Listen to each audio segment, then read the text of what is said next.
नमस्कार, एक बार फिर से आप सभी का स्वागत है। मैं मीरा राजपूत। चुनाव के केवल गिनती के 10 से 12 दिन बचे हैं, पर इन 10 से 12 दिन के अंदर बड़े बड़े बवंडर हो रहे हैं, बड़े बड़े बयान निकल करके सामने आ रहे हैं और एक बड़े तरीके की राजनीति देखने के लिए मिल रही है पूरे हरियाणा जैसे बड़े सूबे में, जो राजनीति के लिए जाना जाता है, जिसके लिए यह कहा जाता है कि जो भी फैसला लेता है सीना ठोक कर फैसला लेता है और अपने फैसलों को सार्वजनिक रखता है। अब हरियाणा की राजनीति में एक और नया भूचाल आ गया है।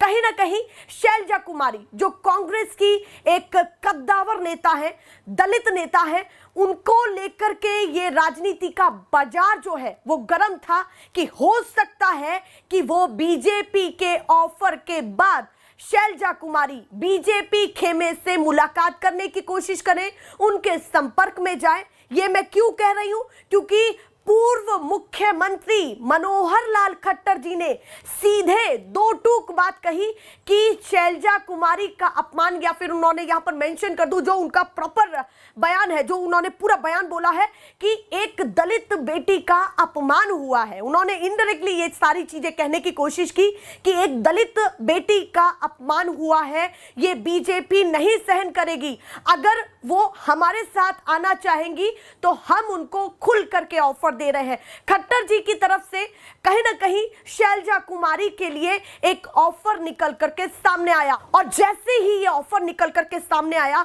तो तमाम प्लेटफॉर्म पर, क्या सोशल मीडिया, क्या टीवी चैनल, क्या प्रिंट मीडिया, हर प्लेटफॉर्म पर ये खबरें छपने लगी कि शैलजा कुमारी बीजेपी में जा सकती है। ये कयास लगाए जाने लगे क्योंकि उन्होंने आधिकारिक तौर पर ना किसी प्रचार में भागीदारी ली।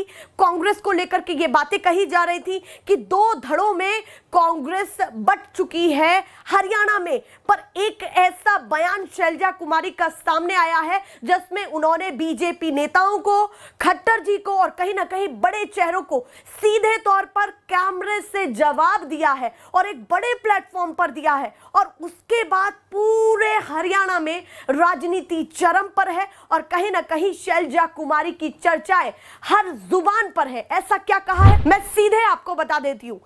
सबसे पहले मनोहर लाल खट्टर ने क्या कहा वो मैंने आपको बता दिया कि कहीं ना कहीं शैलजा कुमारी को ऑफर दिया गया मनोहर लाल खट्टर के द्वारा, या फिर मैं यहां मेंशन कर दूं कि हो सकता है बीजेपी ने खट्टर जी को अपने दूत के तौर पर शैलजा कुमारी को ये मैसेज देने के लिए छोड़ा। ये भी हो सकता है कि कहीं ना कहीं खट्टर जी बीजेपी का एक बड़ा मैसेज शैलजा कुमारी तक पहुंचाने की कोशिश कर रहे थे। उसके बाद अब जैसे ही कुछ घंटों पहले कुछ मीडिया कर्मियों ने उनसे बातचीत की तो उस समय उन्होंने क्या कहा है, एक बड़ा बयान दिया है। सीधे तौर पर यह कहा है कि मेरी रगों में कांग्रेस का खून है। ये उन्होंने कहा है कि मेरी रगों में कांग्रेस का खून है और मैं इसी तिरंगे में, इसी कांग्रेस के झंडे में लिपट कर जाऊंगी, किसी गलत फहमी में ना रहे। ये उन्होंने बड़ा बयान दिया है तमाम कैमरों के सामने। और ऐसे ही कुछ उनके बयान पिछले कुछ घंटों से देखे जा रहे हैं। पिछले कुछ घंटों से मैं यहां पर मेंशन कर रही हूं। सबसे पहले मैं आपको शैलजा कुमारी की ये वीडियो सुनाने जा रही हूं जो इस समय वायरल है। उसके बाद बहुत सारे चीजों पर मैं यहां पर बातचीत करने वाली हूं जो आपके लिए, जो लोग लगातार हरियाणा की राजनीति को समझना चाहते हैं, उनके लिए महत्वपूर्ण है। शैलजा कुमारी ने यह भी कहा है कि बीजेपी अपने पर ध्यान दे। ये कहीं ना कहीं राजनीति हो रही है। देखिए किस तरीके की राजनीतिक बिसात बैठी हुई है कि शैलजा कुमारी खुद बीजेपी को ये कह रही है कि आप अपने खेमे में झांकिए, हमारी चिंता ना करें। सबसे पहले मैं आपको बयान सुनाती हूँ, कहीं ना कहीं आप बयान से ज्यादा अच्छा समझ पाएंगे कि किस तरीके से शैलजा कुमारी ने अपना जवाब दिया है। शैलजा के बारे में आज तक कोई कुछ नहीं कह सकता।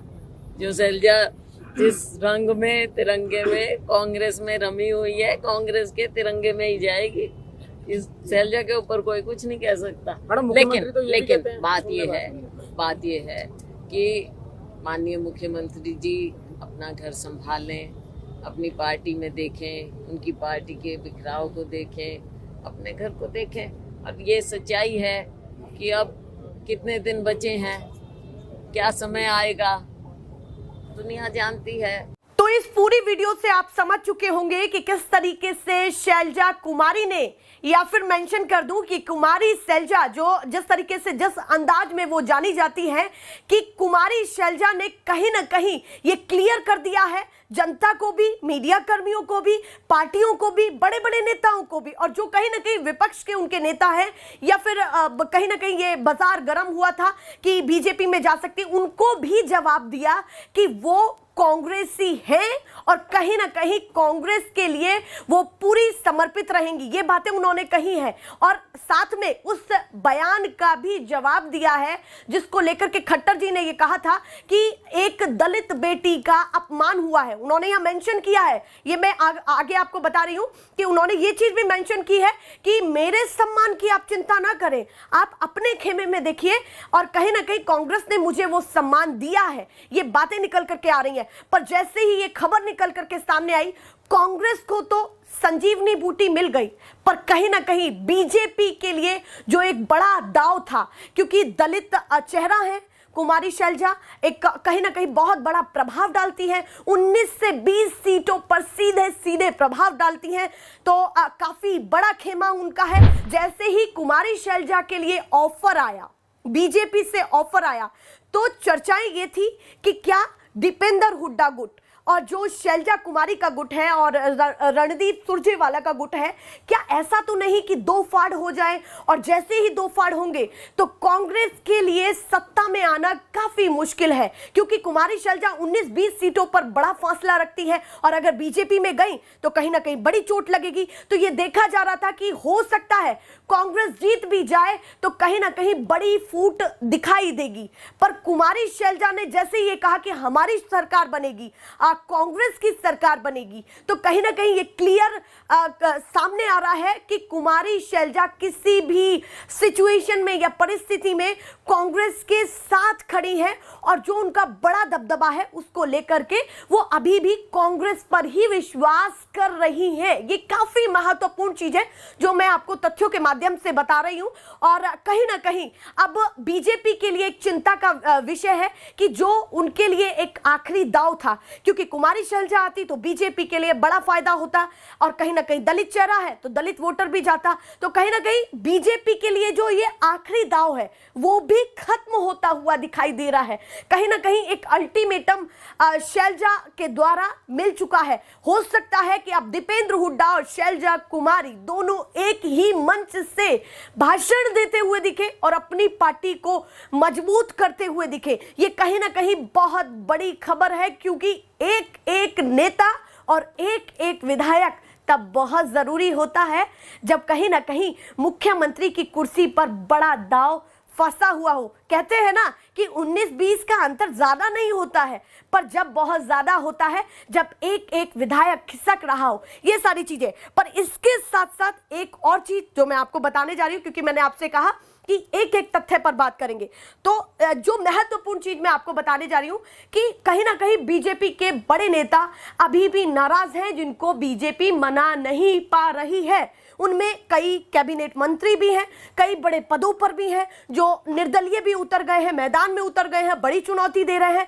तो कहीं ना कहीं मैं उनके बारे में जिक्र करने जा रही हूं। कम से कम ऐसे 19 नेता हैं, 18 से 19 नेता हैं जो बीजेपी से अभी भी नाराज चल रहे हैं। नायब सैनी उनसे मिलने जाते हैं, कभी खट्टर जी मिलने जाते हैं और कहीं ना कहीं उनको कन्विंस कर पाने में विफल है, मना नहीं पा रहे, नेताओं को नहीं मना पा रहे। आप ये सोचिए कि जो कैबिनेट मंत्री रहे हैं सरकार में, उनको अभी नहीं मना पा रहे, ये बहुत बड़ी बात है। और कहीं ना कहीं कांग्रेस के लिए भी अभी बहुत सारे नेता ऐसे हैं जो नाराज हैं, पर जैसे ही शैलजा कुमारी के द्वारा ये खबर निकल करके सामने आई है, तो हो सकता है कि जो एक बड़े वर्ग पर वो प्रभाव डालती हैं, दलित समाज पर, क्योंकि बीजेपी को भली भांति पता है कि शैलजा कुमारी एक बड़ा चेहरा है, दलित चेहरा है, और शायद इसीलिए उन्होंने ऑफर दिया, क्योंकि जीत की चाबी हो सकता है कि शैलजा कुमारी हो। दीपेंद्र हुड्डा का एक बड़ा प्रभाव है, पर यह स्पष्ट कर दिया है कि सरकार हमारी बनेगी, ये शैलजा कुमारी ने बयान दिया है। तो क्या इन बातों से समझा जाए कि कांग्रेस अब मजबूती के साथ अगले 10 दिन में दिखने वाली है, क्योंकि दिन कम है, हर दिन पेच फंसाए जा रहे हैं और चीजें हो रही हैं। कभी कांग्रेस बीजेपी पर फंसाती है, कभी बीजेपी कांग्रेस पर फंसाती है, पर जो ये चीजें निकल रही हैं, समीकरण निकल रहे हैं, ये काफी कांग्रेस के लिए तो फायदेमंद है, पर बीजेपी के लिए बड़ी चुनौती है। मोदी जी की रैली होती है, मोदी जी की रैली का बड़ा प्रभाव नहीं होता है, कहीं ना कहीं वो चर्चाओं में आ ही नहीं पाते हैं। तो ये काफी महत्वपूर्ण चीजें हैं कि बीजेपी अब इन अगले 10 दिन में क्या बड़ा करेगी। उसके साथ साथ एक और महत्व